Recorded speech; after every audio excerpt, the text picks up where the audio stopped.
Honestly, this announcement of the government's own watchdog has come out and said, yeah, Sunak's U-turns are not going to help us reach net zero. They have green energy businesses turning away from the UK. We only just reported recently you had all those green businesses that wrote a letter to Rishi Sunak saying, hey, those green policies you just bend, we want them back because we consider that a good thing. We were investing in green technologies. We were investing going in that green direction. You've just binned everything. And I always make this point that this is a race. And I really want to stress this, just how much of a race this is, because right now you've got spades in the ground in America, thanks to George Biden's, Joe Biden's Inflation Reduction Act, which gave a lot of green subsidies and go ahead for building the green factories and economy for the America in the future. Spades are in the ground now in America, building those factories. You've got Europe and many European countries passing very similar things.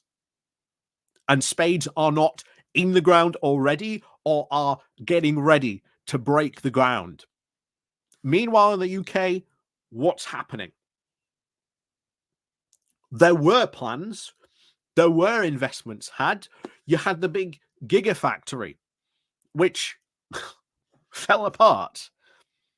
You've had the announcement of the superconductors, where we are spending next to practically nothing. Well, you've got America making massive investments into building superconductors, and you've got Japan, who is spending, and I want to stress this, they are spending the exact same amount of money as us, but instead of just going, here's all this money that's spread about, and by the time it gets to these companies, it means pretty much nothing. They are spending the exact same amount as money of us into building one government-owned superconductor plant in Japan. That is a focused, direct investment that they are making for the betterment of their country.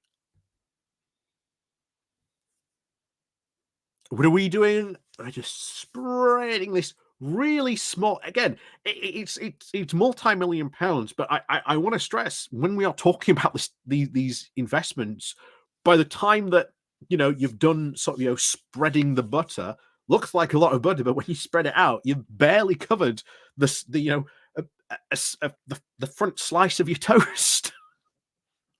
That's what's happening now. And it's not just in areas with sort of superconductors, it's the whole race to create green economies. Every single Western government is going in this direction, and we are in a race, because if you fall behind in this race, just as we saw many, many times throughout history, that if you did not get on board with these types of races, your government, your country, your economy would be significantly behind, and you have to spend even more to catch up, and then spend even more in that catch up to where they are. It is a big problem, and I am really glad that you had Ed Miliband come out and say, yeah, we're going to bring back all these things that Sunak you turned on, and we're going to go further on some of them. I'm really glad on that. I'm generally really glad. But as I said, it's more to look forward to. But in the meantime, we're going to have a look at what the government's own climate watchdog has had to say on this, because they've come out and said, not only does this make net zero harder, but this is always only going to keep bills higher. Something which, again, going into winter, we're going to see stories about energy prices again. So let's get into this then, shall we? So Before we do go into this, though, please do remember to click on the like, share, and subscribe button. And of course, down below there are links to my Patreon page and our affiliation link called Buy Me Coffee, where you can buy me coffee. And of course, as always, thank you very much to all those people who do help and support the channel that way. So let's go over and see what they have to say about this. So,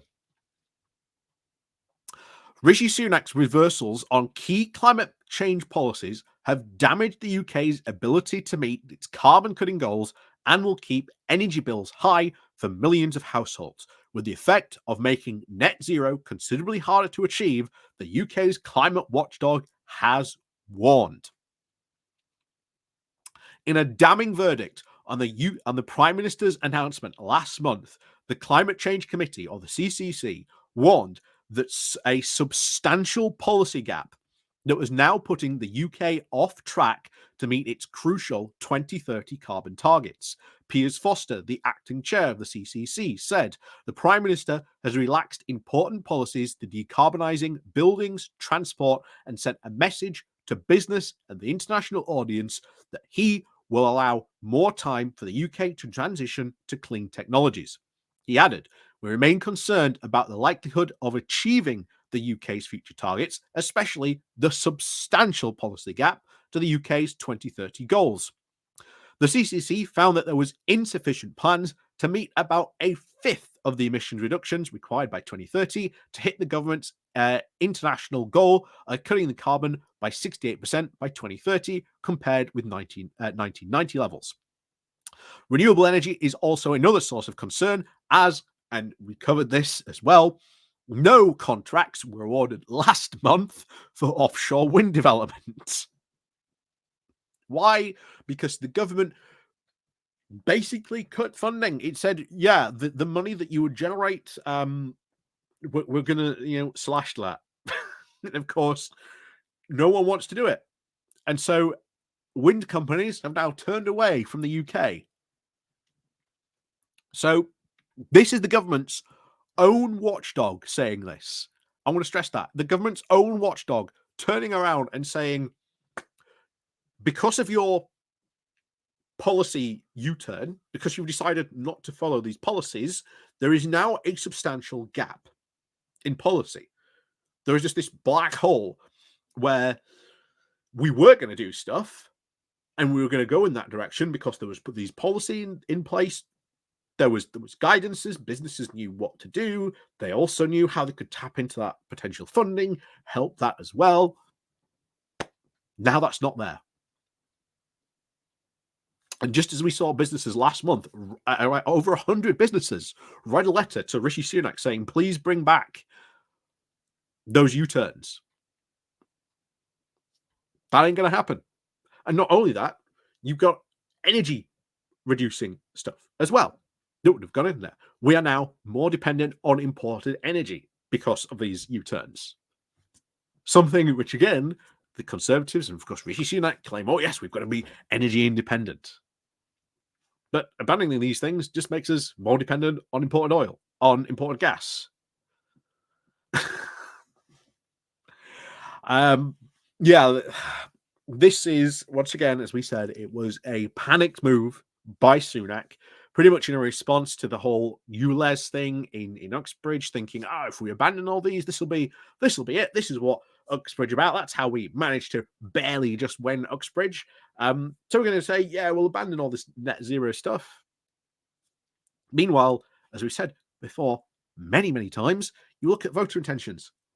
Voters are caring more and more about climate change and about net zero and about the transitions to be made to net zero. And we've covered Conservative politicians like Chris Skidmore, who we've said gets it. Now, we just probably disagree with him on a ton of other political stuff, but he gets net zero. He gets the reason why we've got to go in that direction, the advantages that has, the opportunities that presents to an economy, and to our economy in particular. And I wish people like him would stand up, would create their own group in the Conservative Party, because that would be fascinating to see.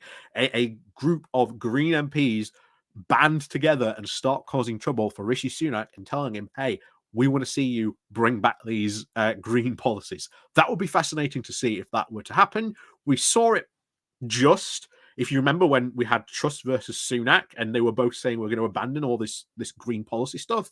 They sort of got together and said, well, we're going to withhold our votes.